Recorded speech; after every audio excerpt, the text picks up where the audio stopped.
दोस्तों आज मैं आप सबके बीच एक महत्वपूर्ण सवाल लेकर आए हैं कि जमीन का पेपर नहीं है तो क्या करें। इधर बिहार में जमीन सर्वे का कार्य चल रहा है, इस बीच लोग काफ़ी परेशान हैं। फॉर्म भर के जमा करना पड़ रहा है, वंशावली बनाना पड़ रहा है, वह जमीन संबंधी जितनी भी दस्तावेज हैं उसका फोटोकॉपी करके जो है उसमें अटैच करके जमा करना पड़ रहा है। ठीक है, तो बहुत सारी इसमें दिक्कतें आ रही हैं लोगों के बीच। किसी का खतियान नहीं है, किसी का रजिस्ट्री कॉपी भूल गया है, तो ये सारी चीज़ें हैं। तो दोस्तों अगर आपका जमीन संबंधी कागजात नहीं है तो फिर आपको क्या करना चाहिए, इस वीडियो में आपको पता चलेगा। और एक चीज़ आप नोट कर लीजिए, जब तक आप जमीन संबंधी जिस पर आप कब्जा किए हुए हैं आप पेपर नहीं दिखाएंगे तो आप उस पर मालिकाना हक नहीं प्राप्त कर सकते हैं। आपके नाम से वहां पर खाता नहीं खुलने वाला है।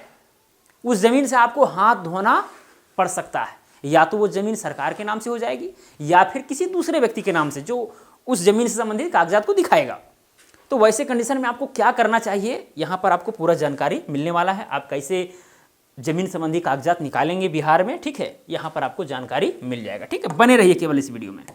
दोस्तों मान के चलिए आपको रजिस्ट्री वाला कॉपी निकालना है, केवाला, किसी का हो सकता है केवाला खो गया हो, ठीक है, चूहा कुतर दिया है या फिर जल गया है या फिर कहाँ रखा गया पता ही नहीं चल रहा है, या फिर रास्ते में जाते जाते भूल गए हैं या कोई चोरी करके ले गया है। ठीक है, तो बहुत सारी समस्याएं हो सकती है, तो उसे भी आप जो है निकाल सकते हैं, कोई बड़ी बात नहीं है। ठीक है, आप किस साल में रजिस्ट्री कराए हुए हैं वो आपको साल कम से कम पता होगा। अगर साल पता नहीं है तो कम से कम इतना तो पता होगा कि हाँ भाई 2000 से लेकर के 2005 के बीच में रजिस्ट्री हुआ है, ठीक है, या फिर 2004 में रजिस्ट्री हुआ है या फिर 1976 में हुआ है, तो कुछ तो याद होगा। ठीक है, और खाता प्लॉट भाई अब जिस जमीन पर काबिज हैं आपको पता है, उसका प्लॉट नंबर वगैरह भी पता होगा। ठीक है, तो उसके आधार पर जो है आप रजिस्ट्रार ऑफिस में जा करके वहाँ पर क्या है कि कुछ आपको फीस देने पड़ेंगे, ठीक है, और उसके आधार पर खोजा जाएगा और रजिस्ट्री कॉपी आपको मिल जाएगा, कोई दिक्कत नहीं है। ठीक है, अब दोस्तों यहाँ बात आती है खतियान का। अगर आपको खतियान निकालना है तो फिर हम क्या करेंगे। अब जमीन का मूल दस्तावेज खतियान ही होता है। अब खतियान में या तो कैडेस्ट्रल सर्वे वाला खतियान हो सकता है जो 1900 के आसपास में हुआ था, ठीक है, या तो 1960 के बाद जो हुआ सर्वे, रिविजनल सर्वे, उसका खतियान की आपको जरूरत पड़ सकती है। तो भाई कैसे निकाला जाए सवाल है। ठीक है, तो यहां पर दोस्तों खतियान निकालने के आपको तरीके हम बताएंगे। खतियान निकालने के तरीके।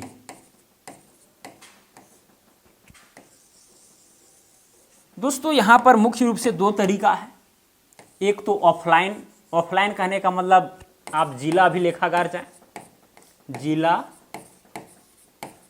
अभिलेखागार चले जाएं। दूसरा क्या है कि आप जो है ऑनलाइन निकाल सकते हैं। अगर आप जिला अभिलेखागार जाते हैं, आप ऑफलाइन माध्यम से वहाँ पर जाएंगे, ठीक है, वहाँ पर आपको कुछ फीस देना पड़ेगा। उसके बाद में जो है आपको डेट निर्धारित किया जाएगा कि भाई इतना तारीख तक जो है खोज करके आपको दिया जाएगा। ठीक है, कुछ फीस लगेंगे आपको, और 15 दिन, 20 दिन, 1 महीना, 1.5 महीना, 2 महीना तक भी समय लग जाता है। अगर आप कुछ पैसा वगैरह देते हैं, बिहार में स्थिति तो ये है ही, है कि नहीं, पैसा देंगे तो तुरंत काम हो जाएगा। तो ये चीज़ है।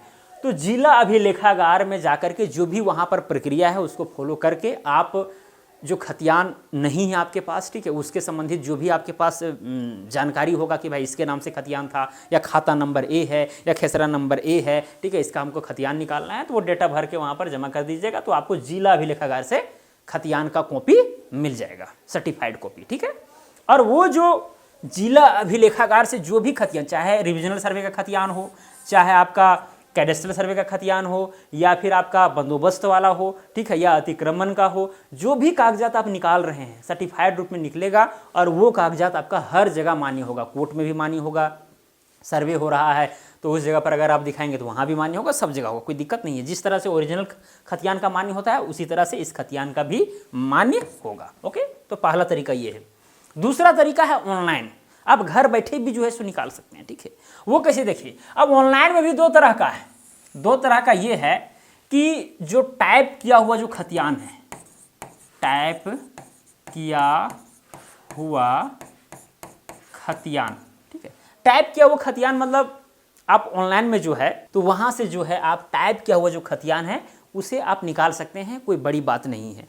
लेकिन उसके नीचे में जो है ना 2-3 लाइन लिखा हुआ रहता है कि भाई ये ऑनलाइन प्रति है, ठीक है, ये आप जो है इसको मतलब प्रूफ के तौर पर नहीं रख सकते हैं, या फिर इसमें त्रुटियां हो सकती है। 2-3 लाइन जो है उस टाइप किया हुआ जो खतियान है, ठीक है, उसमें लिखा हुआ रहता है। मतलब कुल मिलाकर के ये है कि आप अगर सर्वे हो रहा है, सोचेंगे कि यही वाला टाइप किया हुआ जो खतियान है जो ऑनलाइन आसानी से निकल जा रहा है, उसी को हम फोटोकॉपी करा के दे देंगे, तो उससे आपका काम होने वाला नहीं है। इसका कोई वैल्यू नहीं है, कोर्ट में भी मान्य इसका नहीं है, क्योंकि उसमें स्पष्ट लिखा हुआ है कि ये जो है पब्लिक यूज के लिए, मतलब कि मतलब थोड़ा सा जानकारी के लिए है, ठीक है। इसमें बहुत सारी अशुद्धियाँ आपको मिलेंगी टाइप किया हुआ खतियान में, तो ये चीज़ जो है यूजेबल नहीं है। ये दूसरा चीज़ जो अभी मैं बताऊंगा आपको, एक सर्टिफाइड कॉपी या फिर स्कैन्ड कॉपी कह लीजिए, स्कैन्ड कॉपी, यानी जो भी पंजी 2 है कि भाई किसके नाम से कितना ज़मीन बचा हुआ है, कितना है, ठीक है, तो अगर वो कॉपी आप लेना चाहते हैं खतियान का, तो ये चीज़ आपका कारगर होगा, क्योंकि उसमें डिजिटल सिग्नेचर किया हुआ रहता है,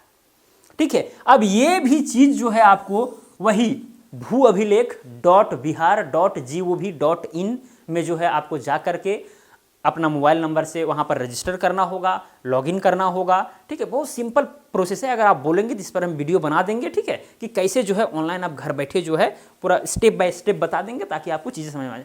हालांकि आप भूअभिलेख.bihar.gov.in पर जाएंगे तो फिर आपको वहाँ पर कोई बड़ी चीज़ नहीं है, फिर आपको यूट्यूब पर भी बहुत सारा वीडियो मिल जाएगा। हालांकि इस चैनल पर हम वीडियो अपलोड कर देंगे ताकि आपको ज़रा सा भी दिक्कत ना हो, ठीक है।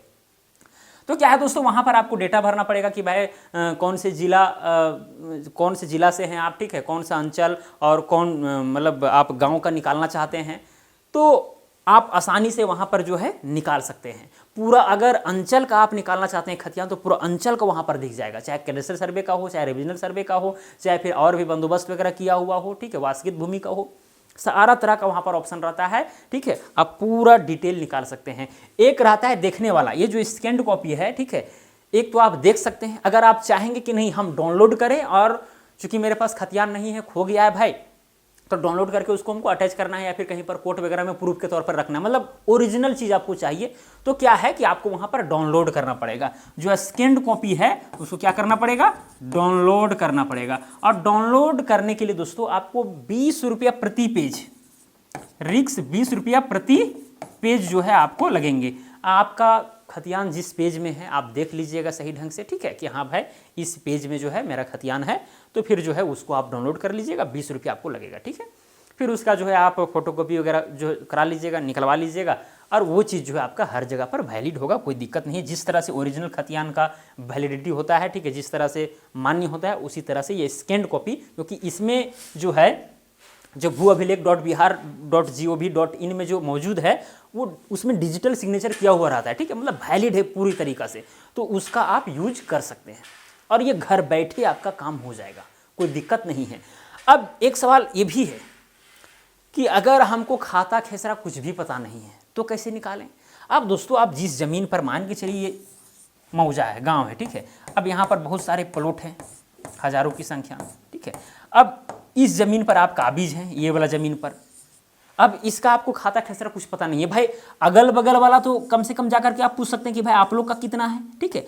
तो भाई आसपास का जो खाता खेसरा होगा उस चीज़ को आप नोट कर लीजिए, उसके आधार पर भी आप चाहेंगे तो जिला अभिलेखागार से जो है निकलवा सकते हैं। क्योंकि भाई अगर इसका ज़मीन है आपके जो मान के चलिए इधर पड़ रहा है पूरब, तो ईस्ट साइड में जो ज़मीन है उसके चौहद्दी में इधर वेस्ट हो जाएगा, तो वेस्ट में यानी पश्चिम में क्या लिखा हुआ है अगर वो आपके दादा परदादा के नाम से होगा, ठीक है, तो उस आधार पर भी जो है सो वहाँ पर निकल सकता है। ऐसा नहीं है, ठीक है। आप किसी भी ज़मीन को कह दीजिएगा ये मेरा है तो ऐसे नहीं होता है भाई, ज़मीन मेरा पेपर खो गया, ऐसा कुछ नहीं है, ठीक है, वो कहीं ना कहीं निकल जाएगा। अब ये ज़मीन है कि इसका भी तो कुछ चौहद्दी है, ठीक है, तो इधर वाला व्यक्ति भाई इस चौहद्दी में क्या इसको दर्शाया गया है तो वहाँ से भी जो है पता चल जाएगा। तो इस तरह से भी जो है ज़मीन का वेरिफिकेशन होता है और वो आपको मिल जाएगा, वो इसमें दो मत की बात नहीं है। और अगर ज़मीन आपका है रियलिटी में तो फिर कोई रोक नहीं सकता है भाई, कहीं ना कहीं आपका पेपर होगा, बस केवल आप लगे रहें, या तो अभिलेखागार में जाएं या फिर ऑनलाइन के माध्यम से स्कैन्ड कॉपी जो है डाउनलोड करें, ठीक है, घर बैठे, और देखें कि क्या है मामला, कितना ज़मीन है, क्या चौहद्दी है, ठीक है, सारा कुछ आप चेक कर सकते हैं। तो मुझे उम्मीद है दोस्तों कि आपको मोटा मोटी आपको जानकारी मिल गया होगा कि अगर मेरा खतियान खो गया है, ठीक है, कैडेस्ट्रल सर्वे का, रिविजनल सर्वे का, या बंदोबस्त में जो हमको ज़मीन मिला है, या जो भी कागजात हमको खो गए हैं कैसे निकालना है, ये आपको जानकारी मिल गया होगा। ठीक है, कोई दिक्कत नहीं होना चाहिए। हालांकि एक इसका प्रैक्टिकल वीडियो भी बना देंगे ताकि आपको और भी ज़्यादा दिक्कत ना हो। ठीक है, तो चलिए दोस्तों आज के लिए इतनी, अब मिलेंगे अगला वीडियो में। जय हिंद, वंदे मातरम।